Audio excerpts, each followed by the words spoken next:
Falter over stock, the Suantraí Íosa, tá faltas feharoiv, as we gather to celebrate the readings for tomorrow, Saturday, the 9th of April.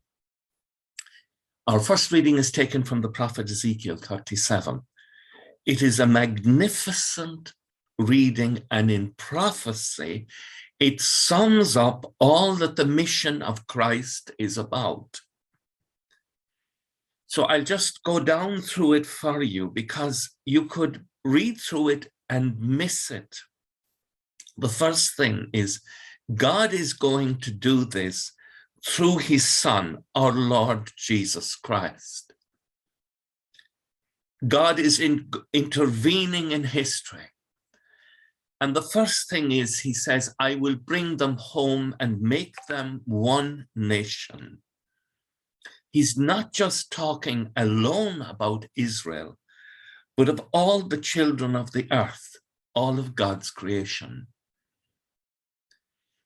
And then he goes on, he says, I'm going to take the sons of Israel from the nations where they have gone, and I shall gather them together from everywhere and bring them home to their own soil.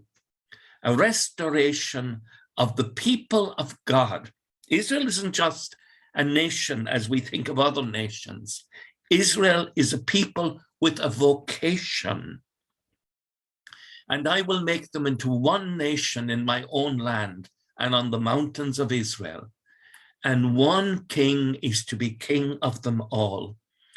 And that king is our Lord Jesus Christ. Now, how can he do that? I shall rescue them from all their betrayals, their sins that they've been guilty of.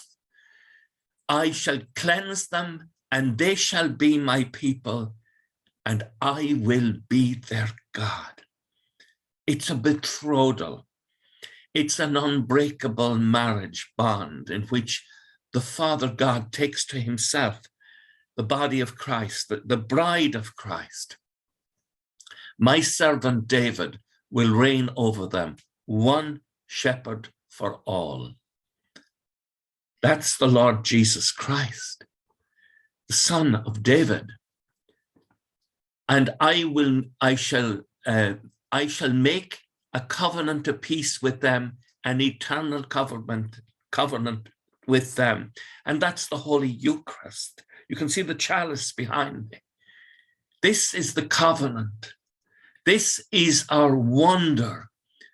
I will be their God, and they shall be my people, and the nations will learn that I, the Lord, I am the sanctifier of Israel, when my sanctuary is with them forever. No longer shall it be bound as in genetically one people, as in the people of Israel, but those who will come to the Lord from all the nations. The Lord is going to provide us with a Eucharist, and through the Eucharist, we shall become part of the kingdom of God, entering through the sacrament of baptism and nourishing ourselves through the Eucharist and the Word of God. And Jeremiah 31 is the response tomorrow. The Lord will guard us as a shepherd guards his flock. The Lord will guard us as a shepherd guards his flock. And the gospel tomorrow, sometimes people regard it as, that's just the bit of John left over that we haven't dealt with already.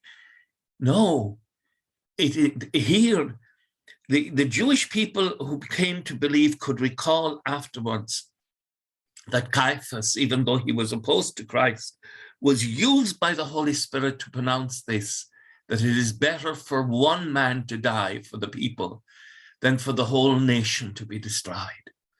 And John puts in the comment, he did not speak in his own person. It was as high priest that he made this prophecy. The Spirit of God was speaking through Christ, speaking through Caiaphas. Jesus was to die for the nation, and not for the nation only, but to gather into unity the scattered children of God from all the nations of the earth. That's a most beautiful summation of the ministry of Christ. On the eve of Palm Sunday, on the eve of Christ's triumphant entry into Jerusalem, his death, and our celebration of his coming resurrection. These are wonderful readings.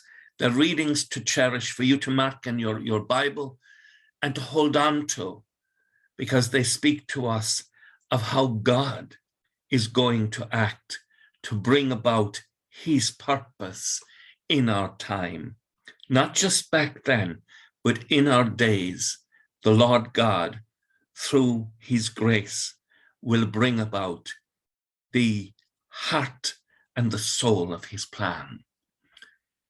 It is wonderful to have scripture, and as St. Jerome says, ignorance of scripture is ignorance of Christ.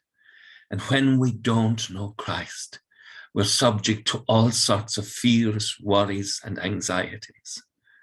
But when we know Christ, with Jeremiah we can say, the Lord will guard us as a shepherd guards his flock. Have no fear. With thoughts like these, let us go to our beds and let us pray that we shall awaken in the morning with the praise of God on our hearts and on our lips. Agus manna dia ila cóchtach shiv ahar mak agus spirit nave. Amen. Slán go fóill. Bye for now.